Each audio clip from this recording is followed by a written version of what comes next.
Sastra channel நேயர்களுக்கு நமஸ்காரம். அனுதினம் ஆனந்தம் நிகழ்ச்சியில் உங்கள் அனைவரையும் சந்திப்பதில் மிக்க மகிழ்ச்சி.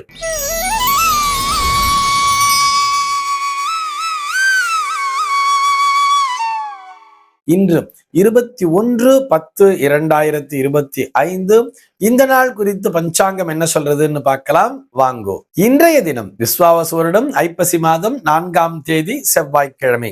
திதி பார்த்தோம்னா தேய்பிறை அமாவாசை திதி மாலை 5:55 வரைக்கும் இருக்கு. அதனைத் தொடர்ந்து வளர்பிறை பிரதமை திதியானது வந்து விடுகிறது. இன்னைக்கு நட்சத்திரம் பார்த்தோம்னா சித்திரை நட்சத்திரம் இரவு 10:56 வரைக்கும் இருக்கு.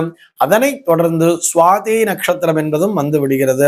இந்த நாள் முழுவதுமே ஒரு சித்தயோகம் கூடிய நாளாக அமைந்திருக்கிறது. இதுபோக பஞ்சாங்கத்திலே வரக்கூடிய யோகம் அப்படின்னு சொல்லி பார்த்தோம்னா இன்னைக்கு விஷ்கம்பம் அப்படிங்கிற ஒரு நாம யோகத்தை கொடுத்திருக்கா. கரணம் பார்த்தோம்னா நாகவம் அப்படிங்கிற ஒரு கரணத்தை கொடுத்திருக்கா.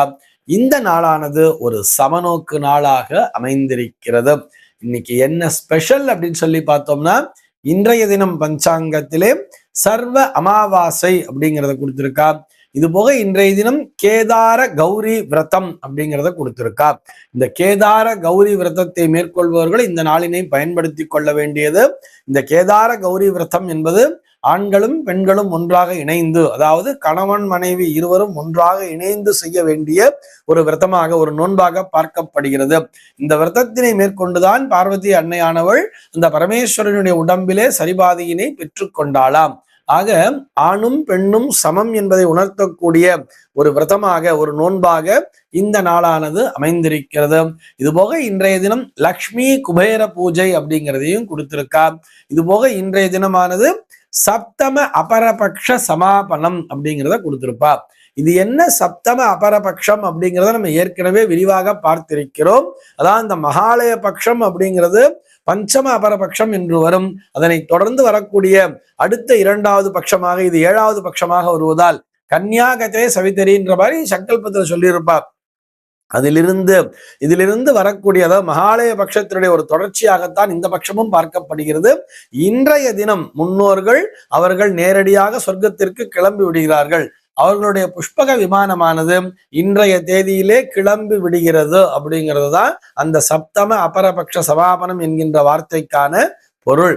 இதுபோக இன்றைய தினம் பஞ்சாங்கத்திலே ஸ்ரீராம பட்டாபிஷேகம் அப்படிங்கிறத கொடுத்திருக்கா. ஸ்ரீராமருடைய பட்டாபிஷேகம் நடந்த நாளாகவும் இந்த நாளானது அமைந்திருக்கிறது.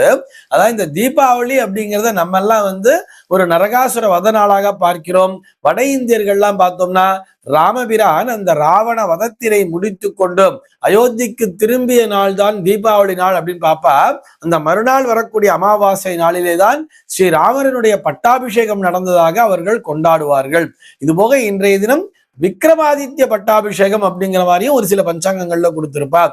விக்ரமாதித்ய ராஜா நமக்கு தெரியும் இல்லையா, அவருடைய பட்டாபிஷேகம் நடந்த நாளாகவும் இந்த நாளானது பார்க்கப்படுகிறது.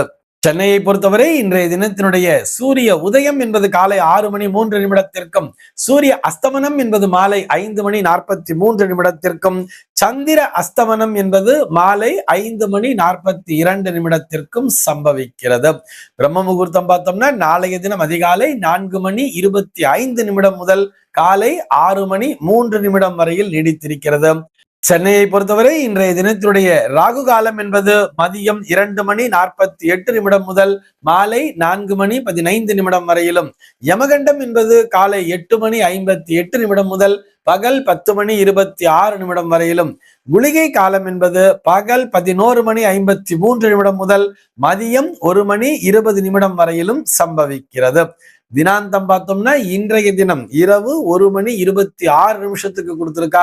சூலம் பார்த்தோம்னா இன்றைக்கு வடக்கே சூலம் பகல் 10:43 வரையில் அந்த சூல தோஷம் என்பது உண்டு. அதற்குரிய பரிகாரமாக பால் அருந்திவிட்டு வடக்கு திசையை நோக்கி பயணிக்கலாம் அப்படிங்கிறதையும் சொல்லி இருக்கா. இன்றைய தினத்தினுடைய ஆன்மீக தகவலாக நம்ம என்ன பார்க்க போறோம் சொல்லி பார்த்தோம்னா இன்றைக்கு லக்ஷ்மி குபேர பூஜை அப்படிங்கிறத கொடுத்திருக்கா இல்லையா. நிறைய பேருக்கு ஒரு சந்தேகம் என்பது இருக்கும். இன்றைக்கு ஒரு அமாவாசை நாள், அதுவும் மாலை பொழுதிலே அமாவாசைங்கிறது முடிவடைந்து ஒரு வளர்பிறை பிரதமை என்பதும் வந்து விடுகிறது. இந்த நாள்ல போய் ஒரு லக்ஷ்மி குபேர பூஜையை செய்யலாமா அப்படிங்கிறது தான் அவர்களுடைய சந்தேகம். பல பேரும் தொடர்ந்து கேட்டுக்கொண்டே இருந்தார்கள். ஒவ்வொரு வருஷமே கேட்பார், சார் எப்பயுமே நம்ம ஒரு அம்பாள் பூஜை பண்றோம்னு சொன்னா ஒரு பௌர்ணமி நாள் அன்னைக்கு பண்ணுவோம், விசேஷமா பௌர்ணமி அன்னைக்கு அம்பாள் பூஜை பண்ணா ரொம்ப விசேஷம் சொல்லுவா. நிலவே இல்லை, இன்னைக்கு ஒரு அமாவாசை நாள், இந்த அமாவாசை நாள் அன்றைக்கு போய் ஒரு லக்ஷ்மி குபேர பூஜையை கொடுத்திருக்கிறார்களே அப்படின்னு சொன்னா அதுதான் இந்த ஐப்பசி மாதத்தினுடைய ஒரு ஸ்பெஷாலிட்டி அப்படிங்கிறவே பார்க்கலாம். எல்லா அமாவாசை நாட்களிலுமே லக்ஷ்மி குபேர பூஜையை கொடுத்திருக்க மாட்டார்கள். இந்த நாளிலே தாராளமாக லக்ஷ்மி குபேர பூஜையை செய்யலாம் அப்படின்னு சொல்றார். லக்ஷ்மி கடாட்சமானது நிறைந்திருக்கும் இன்றைய நாளிலே அப்படிங்கிறது தான் நம்முடைய நம்பிக்கையாக இருக்கிறது. இன்னைக்கு ஸ்ரீராம பட்டாபிஷேகம் நடந்த நாள்லே பாக்குறோம் இல்லையா?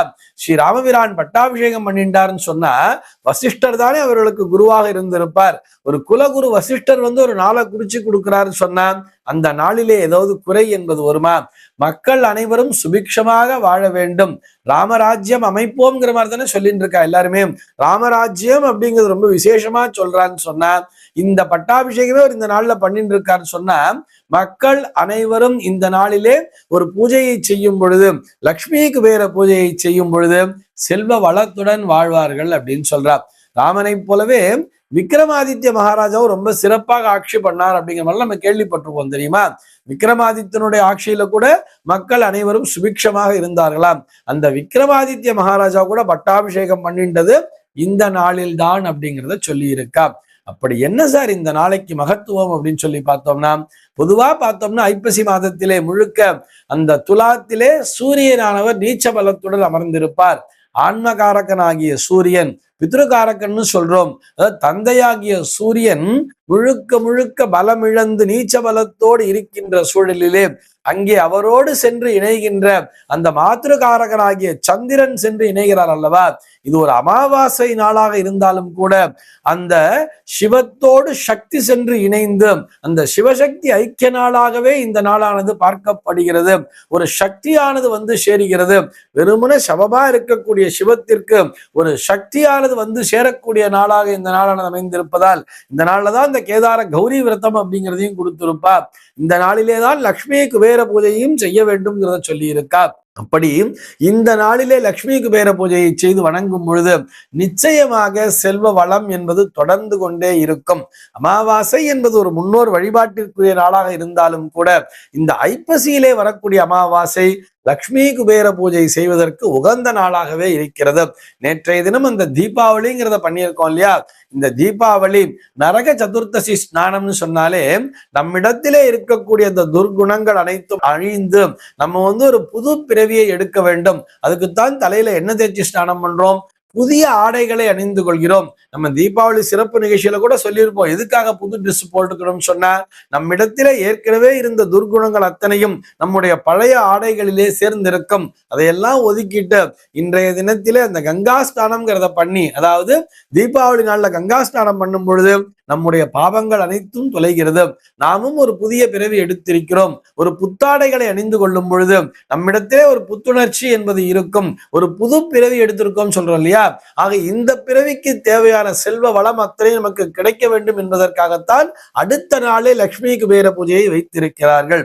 இன்றைய தினத்திலே லக்ஷ்மி குபேர பூஜை செய்து வணங்கும் பொழுது இந்த வருடம் முழுக்கவே நமக்கு பொருளாதார தட்டுப்பாடு என்பது நிச்சயமாக இருக்காது. இந்த தகவலோடு இன்றைய தினம் நான் உங்களிடமிருந்து விடைபெற்றுக் கொள்கிறேன். மீண்டும் உங்கள் அனைவரையும் நாளைய தினம் ஒரு புதிய தகவலோடு சந்திக்கிறேன். அன்பர்கள் அனைவருக்கும் அனுதினமும் ஆனந்தமாய் அமைய பிரார்த்திக்கிறேன்.